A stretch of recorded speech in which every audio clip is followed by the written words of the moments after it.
Bonjour Azul.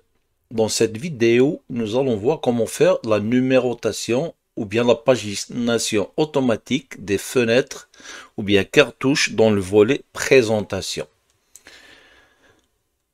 Alors, je parle de cette zone-là. Par exemple, je veux avoir un texte, une page de 10 ou...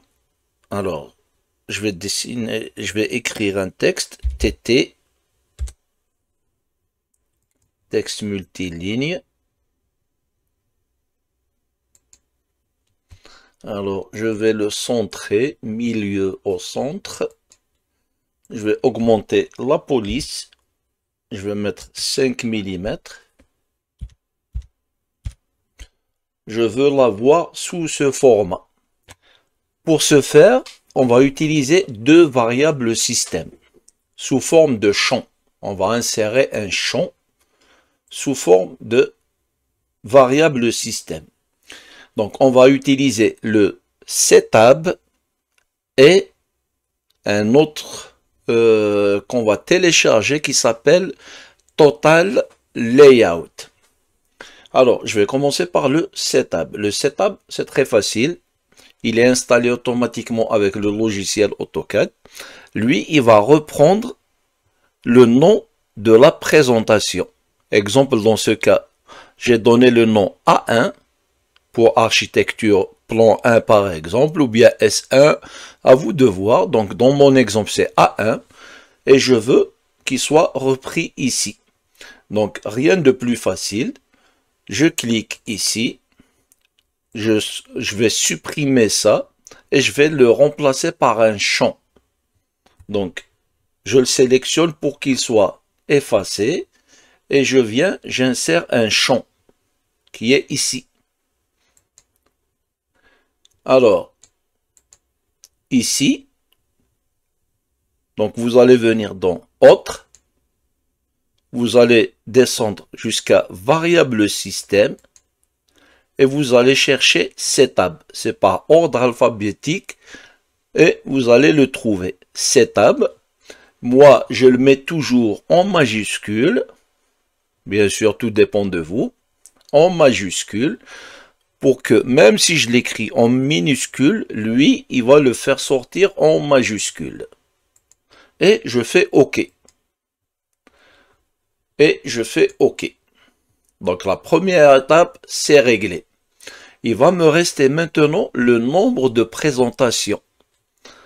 Donc, c'est quoi la solution pour ça? AutoCAD ne propose rien. Le logiciel n'a rien prévu pour ça.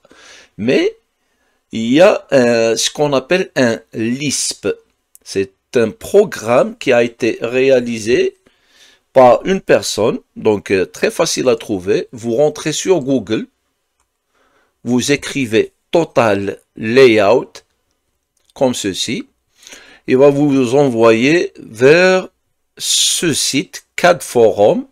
Je vais vous mettre le lien directement dans la description de la vidéo. Donc, vous rentrez sur le site. Donc, il donne une explication de comment l'utiliser. Vous descendez en bas et ici, c'est écrit téléchargement. Vous pouvez le télécharger. Moi, je l'ai déjà téléchargé, mais je peux le refaire pour vous. Je clique sur Download. Alors, il est ici. Donc, vous cliquez ici. Total Layout. Et encore une fois sur la disquette. Et voilà. Donc là, il va se télécharger. Et voilà. Donc, il s'est téléchargé une deuxième fois pour moi. Donc, je rentre dans mon dossier téléchargement. Il est ici. Bon, le premier que j'ai téléchargé, c'est lui. Je le prends et je le mets dans mon dossier des Lisp. Bon, vous le mettez dans le dossier que vous voulez. Comme ça, vous allez le retrouver en faisant la recherche. Alors, Lisp. Et je le copie à l'intérieur. Et voilà. Donc, total layout.lsp. Je retourne sur AutoCAD. Donc, lui, je le ferme. Je n'ai plus besoin. Donc, je retourne sur AutoCAD. Comment faire? Donc, on va aller sur Gérer, charger une application. Et je vais chercher mon dossier. Donc, il est dans mes documents.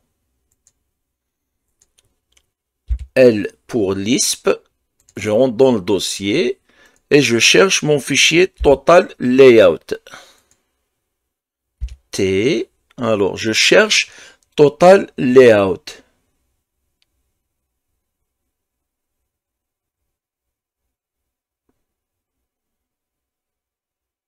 Le voici, donc Total Layout.lsp. Je le sélectionne. Donc, lui, il va me demander, alors, ajouter à l'historique. Je vais l'ajouter à l'historique. Et je clique sur charger. Il va me demander est-ce que je veux le charger à chaque fois ou bien juste une fois. Moi, comme il est dans mon dossier, donc à chaque fois que je vais ouvrir le AutoCAD, je veux qu'il le charge. Donc, je vais faire toujours charger. Voilà. Et là, il a été chargé. C'est bon. Total Layout, c'est écrit ici, a été correctement chargé. Et je ferme cette fenêtre. Donc maintenant, la même chose. Je vais créer un champ avec ce programme. Donc je sélectionne ce tiret pour le supprimer. Et à la place, je vais insérer un champ. Même procédure. Par contre, cette fois-ci, c'est pas un variable système, mais un variable Lisp. Et dans cette liste, je vais chercher le total layout. Toujours par ordre alphabétique. Il est ici. Total layout. Donc, je sélectionne et je fais OK. Et comme vous pouvez le voir, automatiquement, il a donné le chiffre 1. Là, la magie va s'opérer. À chaque fois que je vais créer une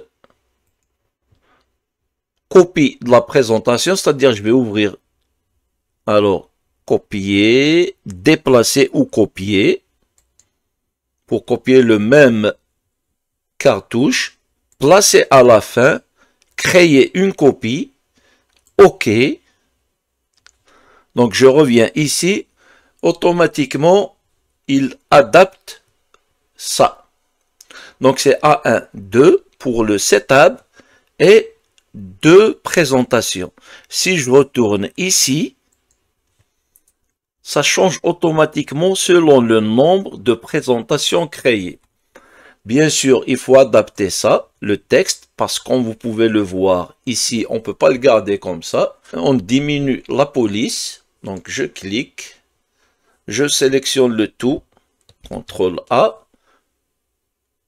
Alors, je vais faire 4. Et voilà, ça rentre. Donc, je vais faire de même dans la première. CTRL A. Et je vais le mettre à 4 par exemple. OK. Ici, je vais changer le nom. Je vais le renommer pour le mettre à 2. Renommer.